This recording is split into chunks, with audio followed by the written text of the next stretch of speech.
আসসালামু আলাইকুম। কাঁঠালের বিচি দিয়ে এমন একটি পিঠা যা ভীষণ মচমুচে, যা খেতেও দারুণ স্বাদের হয়। খুবই পুষ্টিকর একটি খাবার। এই খাবার কে না খেতে চায় বলুন? এই কাঁঠালের বিচি দিয়ে পিঠা ছোট বড় সবাই পছন্দ করবে। আর এই পিঠা দেখতে যেমন সুন্দর তার থেকে দ্বিগুণ এটি খেতে সুস্বাদু হয়। এই পিঠা পুষ্টিগুণেও ভরপুর। বাসায় এই পিঠা বানিয়ে সবাইকে চমকিয়ে দিতে পারেন। কেউ খেয়ে বুঝতেই পারবে না যে এটি কাঁঠালের বিচি দিয়ে এত সুস্বাদু পিঠা তৈরি হতে পারে। বাসায় মেহমান আসলেও এরকমভাবে কাঁঠালের বিচির পিঠা বানিয়ে দিতে পারেন। প্রথমে এইখানে আমি কিছু কাঁঠালের বিচি নিয়েছি। কাঁঠালের বিচিগুলো আমি উপরে যে খোসা থাকে খোসা ছাড়িয়ে ধুয়ে ভালো করে নিয়েছি।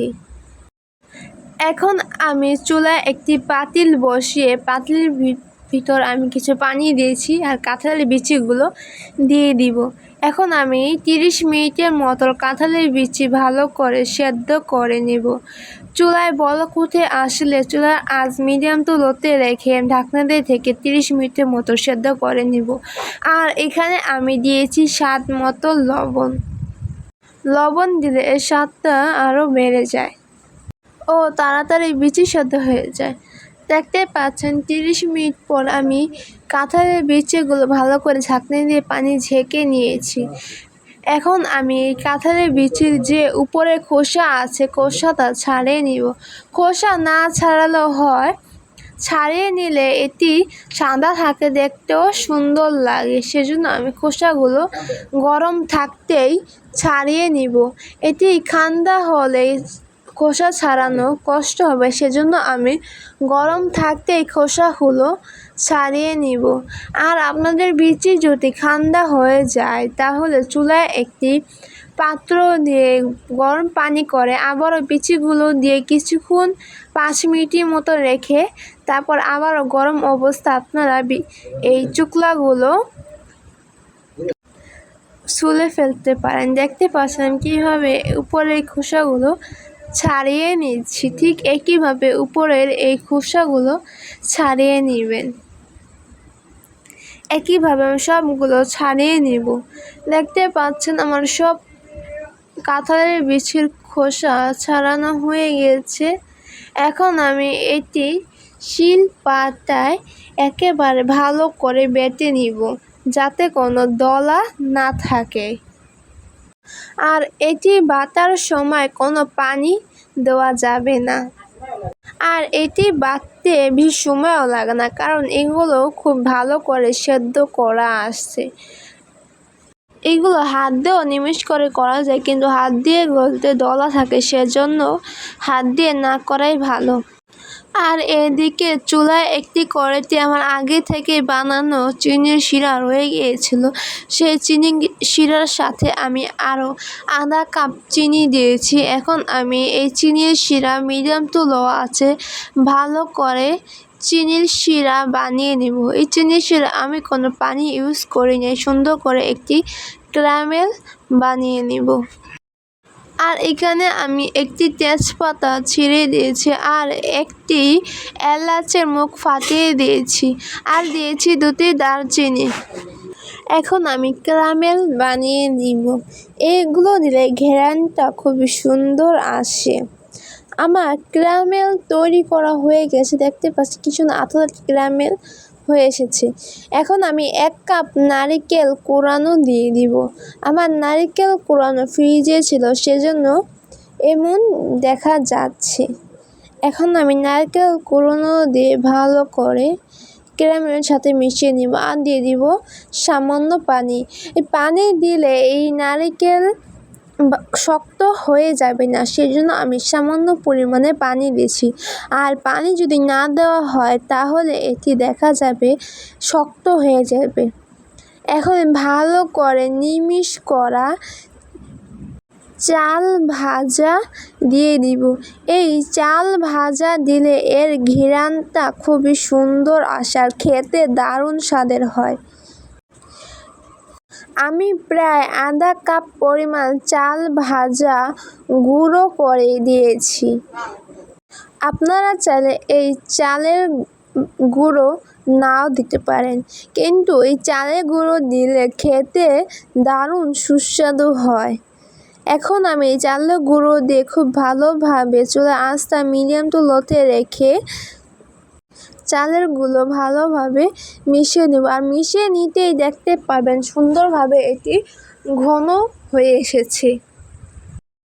দেখতে পাচ্ছেন আমার নারকেলের পুর বানানো হয়ে গেছে। এখন আমি এটি নামিয়ে ফেলবো। আর এদিকে নারকেলের পুরগুলো আমি একটি পাত্রে ঢেলে নিয়েছি। আর এইখানে আমি কাঁঠালের বিচিগুলো ভালো করে নিমিষ করে বেটে নিয়েছি। দেখতে পাচ্ছেন কতটা নিমিষ হয়েছে, আর এখানে কোনো দলাও নেই। কর্নফ্লাওয়ার যেরকম করে একেবারে নিমিষ থাকে সেরকম করে আমি এটি বেটে নিয়েছি। আর এটি বাটতে খুব বেশি কষ্ট হয় না। আপনাদেরকে আমি দেখিয়ে দিচ্ছি, আমার কাঁঠালের বিচি বেটে আমি 2 ভাগ করে নিয়েছি। আমার এতগুলো লাগবে না। আমি কাঁঠালের বিচি বেটে অর্ধেকটা নিয়েছি, আর অর্ধেকটা আমি আপনাদেরকে আরও একটি ভিডিও শেয়ার করব। আর এখানে আমি 1 কাপ পরিমাণ চালের গুঁড়ো নিয়েছি, আর নিয়েছি আধা কাপ পরিমাণ ময়দা, আর 1 চা চামচ কালো জিরে, আর স্বাদ মতো লবণ, আর দিয়েছি আমি এখানে প্রায় 5 চা চামচের মতো গুঁড়ো দুধ, আর দিয়ে দিব আমি একটি ডিম। আর আমি এখানে প্রায় 3 চা চামচের মতো চিনি দিয়ে দেব। আপনারা আপনাদের স্বাদ অনুযায়ী চিনি দেবেন, কারণ নারকেলের পুর মিষ্টি আছে, সেজন্য আমি এখানে একটু মিষ্টি দিয়েছি, তাহলে খেতে ভালো লাগবে। এখন আমি সব উপকরণগুলো ভালো করে হাত দিয়ে মিশিয়ে নিব। আমরা মিষ্টি কম খাই, আর কাঁঠালের বিচিতে অনেকটা মিষ্টি আছে, সেজন্য আমি চিনি 3 চামচই দিয়েছি। দেখতে পাচ্ছেন আমার সব উপকরণ মাখানো হয়ে গেছে, এমন একটি ডো তৈরি হয়েছে। এখন আমি এইখানে লিকুইড দুধ দিয়ে দিব কিছুটা। লিকুইড দুধ দিয়ে আমি একটি ডো তৈরি করে নিব। আমরা যেরকম রুটি বানানোর জন্য একটি খামির তৈরি করি, ঠিক সেরকমই একটি খামির তৈরি করে নিব। আমি অল্প অল্প লিকুইড দুধ দিয়ে সুন্দর একটি নরম খামির তৈরি করে নিয়েছি। দেখতে পাচ্ছেন আমার খামিরটা না বেশি শক্ত, আবার বেশি নরমও না। এখন আমি এটি ঢেকে রেস্টে রেখে দিব 15 মিনিটের জন্য। রেস্টে রাখলে এটি আরও ভালোভাবে সফট হয়ে যাবে। এখন আমি 15 মিনিট পর এই ঢাকনাটা সরিয়ে ফেলব। দেখতে পাচ্ছেন আগে থেকে বেশ অনেকটাই সফট হয়ে গেছে। এখন আমি আরও একটু ভালো করে এটি মথে নিব। এটি ধৈর্য করে একটু সময় নিয়ে মথে নেবেন, তাহলে এটি খুবই ভালোভাবে হবে। এখন আমার মথানো হয়ে গেছে। এখান থেকে একটি লেচি কেটে নিয়েছি, ছোট একটি লেচি। এখন আমি হাতের তালুর সাহায্যে গোল করে নিয়ে, দেখতে পাচ্ছেন আমি হাত দিয়ে একটি গোল করে একটি শেপ দিয়ে দিব। আমি যেভাবে করছি ঠিক একইভাবে করবেন। একটু খেয়াল দিয়ে দেখলে আপনারাও বাসায় খুব সহজে এই কাঁঠালের বিচি দিয়ে এই পিঠা বানিয়ে ফেলতে পারবেন।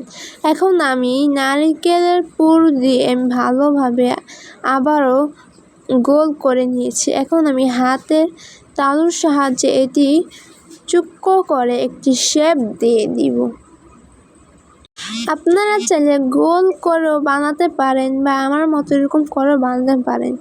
আমার কাছে মনে হয় এরকম করে পিঠা বানালে দেখতে সুন্দর লাগে। দেখতে পাচ্ছেন আমি কিভাবে পিঠা বানিয়ে নিয়েছি। এখন আমি পিঠা একপাশে রেখে দেব। আপনাদেরকে আমি আরও একটি পিঠা বানিয়ে দেখাচ্ছি। আপনারা একটু কষ্ট করে মনোযোগ দিয়ে সম্পূর্ণ ভিডিও দেখে নেবেন। এটি কোনো বেলাবেলির ঝামেলাও নেই। হাত দিয়ে এতে খুব তাড়াতাড়ি এই পিঠা বাসায় তৈরি করে নিতে পারেন। আমি আবারও ভিতরে নারকেলের পুর দিয়ে আমি এখন সূক্ষ্ম শেপ দিয়ে দিব। এই পিঠা খুব তাড়াতাড়ি হয়ে যায় আর বেশি কষ্ট হয় না। দেখতে পাচ্ছেন কি সুন্দর করে আমি একটা পিঠা বানিয়ে নিচ্ছি আর পিঠা একটুও ফাটে নাই। একইভাবে আমি সব পিঠাগুলো বানিয়ে নিব। দেখতেই পাচ্ছেন আমার সব পিঠাগুলো বানানো হয়ে গিয়েছে আর একটি পিঠো আমার ফাটল ধরে নেই আর সব পিঠাগুলো আমার একই সাইজের হয়েছে। এই পর্যায়ে এসে আমি চুলায় একটি কড়াই বসিয়ে এখানে আমি তেল দিয়েছি। এখন আমি তেলটা গরম করে নিব। তেলটা একেবারে গরম করে নিব না, মিডিয়াম করে একটু গরম করে নিব। তেল গরম হয়ে আসলে আমি যে পিঠাগুলো বানিয়ে রেখেছি সেই পিঠাগুলো দিয়ে দিব। পিঠাগুলো দিয়ে আমি চুলার আঁচটা মিডিয়াম টু লোতে রেখে এটি ভালোভাবে নেড়ে ভেজে নিব। দেখতে পাচ্ছেন আমি কীভাবে উল্টে পাল্টে নেড়ে ভেজে নিচ্ছি। এটি বাদামি কালার করে ভেজে নিব।